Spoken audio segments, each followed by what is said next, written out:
आप मेरे से भूल गए, दोबारा कभी भूल नहीं करूँगा और कभी कहीं गुजरात में कभी आएंगे भी नहीं, देखेंगे भी नहीं। आज से माफ कर दो, हाथ जोड़ू तुम्हारा। રાજકોટ જિલ્લાના આટકોટ કેસના આરોપી રામસિંહનો આ વિડીયો ખૂબ જ વાયરલ થઈ રહ્યો છે। આ નરાધમ હવે માફી માંગી રહ્યો છે। તેના શબ્દો છે કે હવે આવું નહીં થાય। સાથે જ તેણે કહ્યું છે કે હવે અમે ગુજરાત પણ નહીં આવ્યું। આમ હવે આટકોટનો આરોપી રામસિંહ બે હાથ જોડીને પશ્ચાતાપ વ્યક્ત કરી રહ્યો છે।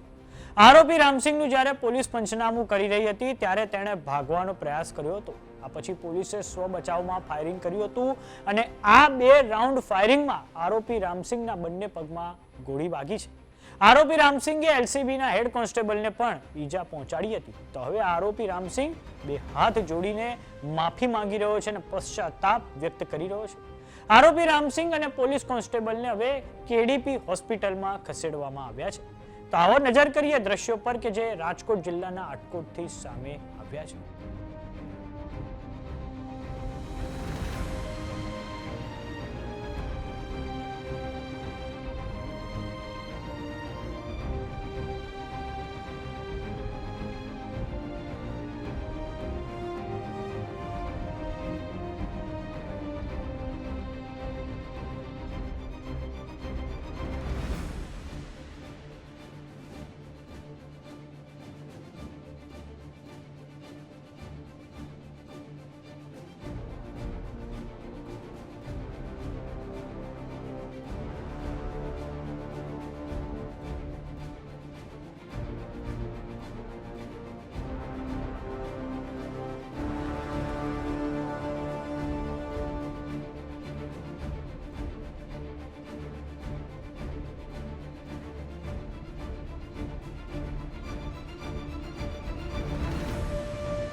आप मेरे से भूल गए, दोबारा कभी भूल नहीं करूँगा और कभी कहीं गुजरात में कभी आएंगे भी नहीं, देखेंगे भी नहीं। आज से माफ कर दो, हाथ जोड़ू तुम्हारा। રાજકોટ જિલ્લામાં આટકોટ પોલીસ સ્ટેશનમાં રેપ અને પોક્સોનો ગુનો દાખલ થયો હતો, જેમાં 7 વર્ષની દીકરી સાથે આરોપીએ દુષ્કર્મ કરેલો હતો। આજ નામદાર કોર્ટ સમક્ષ આરોપીને રજૂ કરતાં 5 દિવસની પોલીસ કસ્ટડી નામદાર કોર્ટે રજૂ કરી હતી। કસ્ટડી મળ્યા પછી સરકારી પંચો સાથે જો આ ગુનામાં જો વેપન તરીકે સરિયો કામમાં લીધેલો હતો અને અન્ય વસ્તુ આની ડિસ્કવરી કરવા માટે ડિસ્કવરી પંચનામા કરવા માટે સરકારી પંચોની હાજરીમાં ગુનાવાળી જગ્યા અમારા આટકોટ પોલીસ સ્ટેશનના પીઆઈ એલસીબીની ટીમ અને એસઓજીની ટીમ સાથે ત્યાં પંચનામો કરવા માટે ગયા હતા। પંચનામો પૂરો થયા પછી ત્યાં જ પૂરો થતાં જ્યારે પરત આવતા હતા ત્યારે આરોપીએ ભાગવાના ઈરાદાથી પોલીસ ઉપર જાનલેવા હુમલો કર્યો।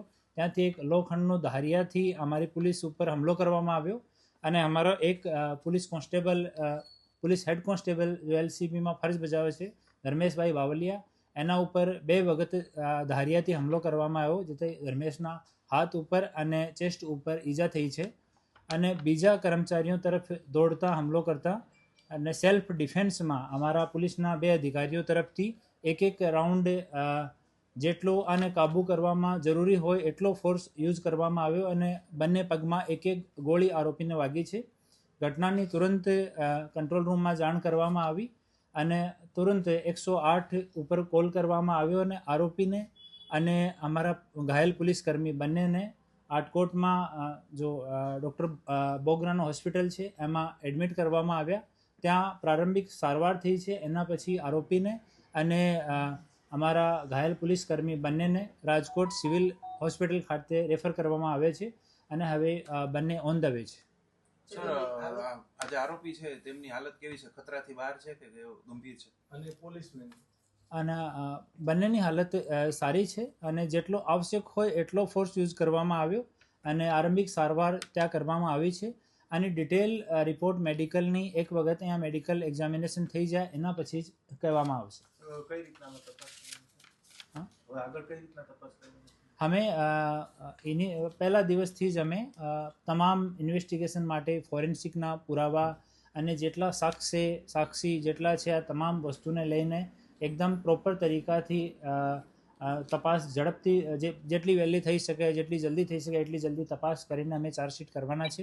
એ જ રીતે અમે લોકો પ્રયાસ કરી રહ્યા છીએ. આરોપીના પગમાં, બંને પેરમાં, ઘૂંટણાથી નીચેના ભાગમાં બંને પેરમાં ગોળી વાગી છે. પોલીસ ઉપર હુમલો કર્યો છે એનો બીજો ગુના દાખલ કરવાની કાર્યવાહી આટકોટ પોલીસ સ્ટેશનમાં ચાલુ છે. આ એક વખત 5 દિવસ પછી વિચારવામાં આવશે. સમાચારોમાં અત્યારે બસ આટલું. જોતા રહો જમાવટ. જો તમે અમને YouTube પર જોઈ રહ્યા તો સબસ્ક્રાઇબ કરો. જો તમે અમને Instagram અને Facebook પર જોઈ રહ્યા તો ફોલો કરો. સાથે જ અમારી WhatsApp ચેનલ આવી ગઈ છે, જોઈન કરવાનું ના ભૂલતા. નમસ્કાર.